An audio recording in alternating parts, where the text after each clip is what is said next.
And yes, there is slightly few more issues that are yet to be finalized with some of the higher organizations as HPC. And we from the government side, we are agree to give them 15 days more time. And there will be no more discussion before that. Habayekran beginang patai kubor ubah Presiden Tensong Ulong bahadian mak sarkar kayok gejeng kerpat nak harijan panchayat komiti. Kumtakan syong syuada gejeng yelang banekran halor kania bat mentahi om patla benong AA. Halor kene kamat namar on hap benlum syai gejeng yelang bat ki officer sarkar.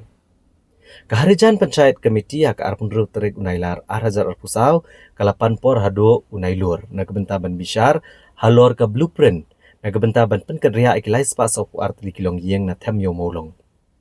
Kani gejing panpor biang keharijan panchayat komiti kalong hadian bagi jeng aipor khatsan singi ke sarkar jelai keharijan panchayat komiti kalau kutno nagabenta benemir jengmut bad benshimrai ke bakat do halor kene kamat. Hau kerwo balapa do secretary keharijan panchayat komiti Gurjit Singh ulang magajing yalang ke belalong hakish terik unailar arhajar arpusau. Ke sarkar kelabetha ke komiti bakan shimrai hapo artayo. Halor kene gejing terwa ke sarkar ha keban nagaliang unang ilam keharijan panchayat komiti lakedau bagi jeng aipor ke sarkar kadai ke baduna palat ban namar ki kam ke mamlalat kim syempat yo ekalat benemir jengmut bat kibor bahalor ki bakmi ya kisik.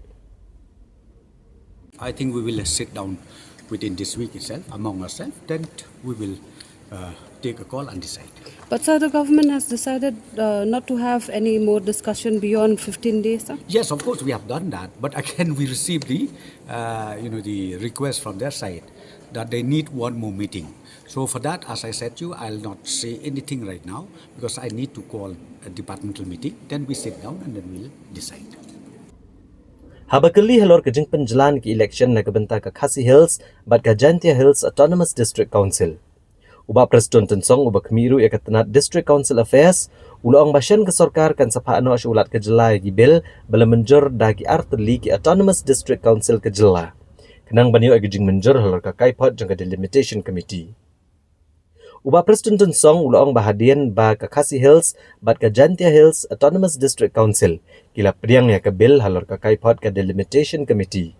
Ne kejing penbet thamai ki constituency.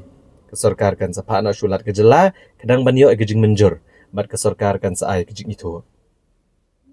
Ban chupen kan mau kesamui terekam jong ki MDC ha Khasi Hills bat Jantia Hills Autonomous District Council kalau kutno andrai la penjelan dah ndro benai bat la aipor ya ke Delimitation Committee ban pendep agijing penbet thamai yaki constituency.